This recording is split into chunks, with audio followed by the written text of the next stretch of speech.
సభకు అధ్యక్షత వహిస్తున్నటువంటి మా మిత్రుడు నాగేందర్ గారు, ఈనాటి ముఖ్య అతిథి, బడుగు బలహీన వర్గాల గురించి ఆలోచన చేసే ముఖ్యమంత్రిగా రేవంత్ రెడ్డి గారు, అదేవిధంగా బట్టి విక్రమార్క గారు ఉప ముఖ్యమంత్రి, దానితో పాటు మా పిసిసి అధ్యక్షులు మహేష్ కుమార్ గౌడ్ గారు, ఆ తర్వాత మా డిపార్ట్మెంట్ బడుగు బలహీన వర్గాల నుంచి, ఎన్ఎస్ఏ నుంచి, యూత్ కాంగ్రెస్ నుంచి వచ్చి ఇవాళ బీసీ మంత్రిగా అయినటువంటి పొన్నం ప్రభాకర్ గారు, వేదికపై ఉన్నటువంటి చాలా మంది ఉన్నారా, నేను అందరి పేర్లు చెప్ప, ఎందుకంటే మా పిల్లలు వచ్చిండ్రు, స్కూల్ పిల్లలు వచ్చిండ్రు, తల్లిదండ్రులు వచ్చిండ్రు. నా ఉద్దేశంలో ఏమిటంటే రావడంతో ఎవరికి రాని ఐడియా వచ్చిందా? గతంలో మీరు చూసిన ప్రగతి భవన్ లోపలికి ఎవడు పోయేటోడే లేడు. బయట రైతులు వచ్చి అయ్యా మా పొలం ఎండిపోయింది, మా గురించి ఆలోచన చేయమంటే అడిగేటోడే లేడు. కానీ మా ముఖ్యమంత్రి రావడంతో ప్రగతి భవన్ నేను అడిగిన, అయ్యా మహాత్మా జ్యోతిరావు పూలే పెట్టాలనగానే ఇమ్మీడియట్ గా ప్రగతి భవన్ పేరే పెట్టు మహాత్మా జ్యోతిరావు పూలే ప్రజాభవన్ అన్నాడు. అంతటితో ఆగిందా? ఇవాళ సావిత్రిబాయి పూలే ఆమె జనవరి 3న పుడితే ఆ రోజు, ఎందుకంటే ఆ రోజులలో చదువు లేదక్క, చదివేటోడు చెప్పేటోడు లేడు, పనులు కాసేటోడు ఎట్లు కోసేటోడే ఉండిరి. కానీ ఆనాడు జ్యోతిరావు పూలే ఆలోచన చేశాడు, ఏమిటి మనం కూడా మనుషులమే, ఈ అగ్ర కులాలోళ్ళు మనం ఎందుకు తొక్కేస్తారు, మతాన్ని పెట్టుకొని దేశాన్ని విడగొడుతున్నారు. కనుక నాకు ఒక ఆలోచన వచ్చింది, చదువే భవిష్యత్ అన్నారు. ఆనాడు తనే కాకుండా సావిత్రిబాయి పూలేతో అదేవిధంగా స్కూల్ పెట్టిస్తే ఆ స్కూల్ కూడా పలగొట్టి నేను సినిమా చూసిన, బెంచ్లు తీసేసారు, కుర్చీలు తీసేసారు. ఆఖరుకు ఫాతిమా షేక్ తో రోడ్డు మీద నడుస్తుంటే పెద్ద తీసుకొట్టినాడు. ఆయన ఎంత అన్యాయమో చెప్పు. కానీ మా ముఖ్యమంత్రి నేను అవాయిడ్ చేస్తున్నా. అంతేకాకుండా ఆ రోజులలో ఏదైతే మహాత్మా జ్యోతిరావు పూలే కమిషన్ లో ఆనాడు ఉన్నటువంటి ఏదైతే ఆలోచన వచ్చిందో, హంటర్ కమిషన్ లో ఒక ఆలోచన వచ్చింది. ఏదైతే మహాత్మా జ్యోతిరావు పూలే ఆలోచన చేశాడు చదివే చదవాలని, స్కూల్ పెట్టిస్తే ప్రభుత్వం ఆనాడు ఉన్నటువంటి బ్రిటిష్ ప్రభుత్వం కూడా ఒప్పుకున్నది. అందుకుంటే మా చెల్లెళ్ళు అక్కడ చదువుతున్నారు. అంతేకాదు మహాత్మా జ్యోతి, అరే లేడా మాట్లాడని, ఎప్పుడో ఛాన్స్ వస్తుంది మాకు ఏమంటే ముఖ్యమంత్రి గారు.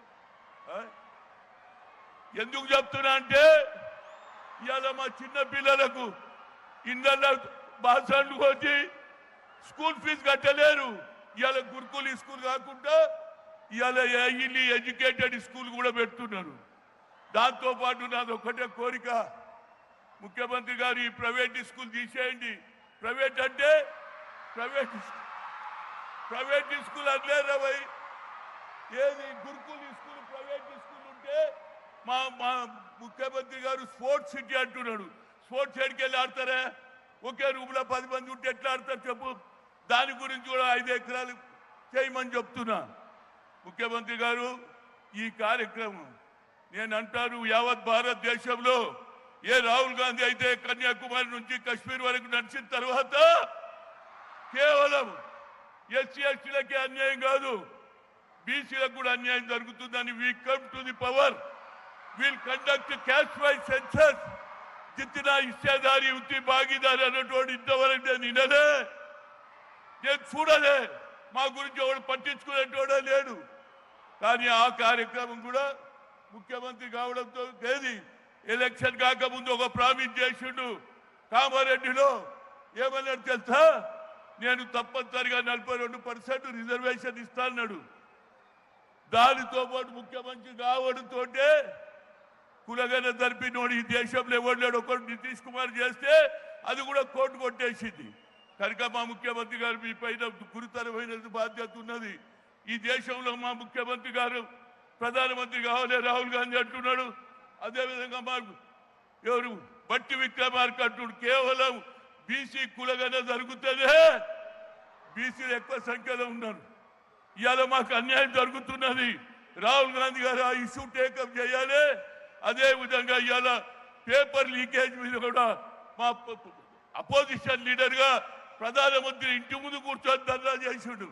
కనుక మీకు మంచి అవకాశం వచ్చింది. దీంతో పాటు అన్ని రాష్ట్రాలలో మొదలు పెడితే నేను ఇప్పుడే చెప్పిన ఏది జ్యోతిరావు పూలే సావిత్రిబాయి ఏది స్టాచ్యూ ముందు చెప్పిన అయ్యా ఈ ఆలోచన అన్ని రాష్ట్రాలలో కలుగుతుంది. అది కర్ణాటక కావచ్చు, అది కాదు తమిళనాడులో కావచ్చు, అది కేరళలో కావచ్చు.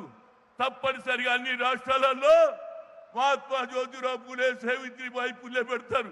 ఎందుకంటే ఇదే మన భవిష్యత్తు నా బాబు. చదువుకుంటేనే భవిష్యత్తు, చదవకుంటే మనకి ఏం లేదు.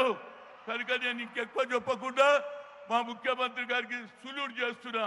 గతంలో డాక్టర్ మరి చెన్నారెడ్డి గారు బీసీల గురించి ఆలోచన చేశాడు. అదే ఆలోచన నువ్వు చేస్తున్నావు. నువ్వు పైకి వస్తావు. తప్పనిసరిగా బడుగు బలైన వర్గాలు ఓట్లు వేసేది మేమురా.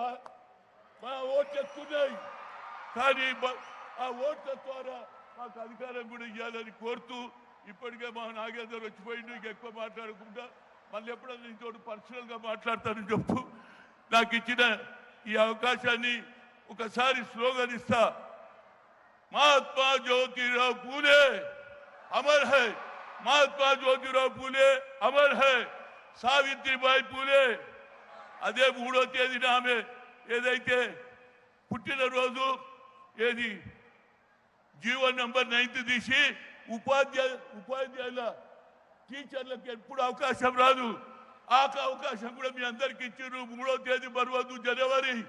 అదేవిధంగా నేను 11వ తేదీన ఏప్రిల్ 2006లో మొట్టమొదటిసారిగా మహాత్మా జ్యోతిరావు పూలే పెట్టిన 20 ఏళ్ళు అయిపోయింది. నాకు ఇవాళ సంతోషంగా ఉంది. ఎందుకంటే రేవంత్ రెడ్డి గారు దాన్ని కొనసాగిస్తున్నాడు. ఇదే కొనసాగించండి. తప్పనిసరిగా ఫ్యూచర్లో నీకు మంచి అవకాశం ఉంటుంది. కాంగ్రెస్కి ఉంటుంది. రాహుల్ గాంధీ దేశానికి ప్రధానమంత్రి అవుతాడు. జై హింద్. థ్యాంక్ యూ అన్న. ఇప్పుడు ఆర్ కృష్ణయ్య గారు రాజ్యసభ సభ్యులు 2 నిమిషాలు. దయచేసి సమయాన్ని దృష్టిలో ఉంచుకొని ఏమనుకోదు అన్నగా భావించారు.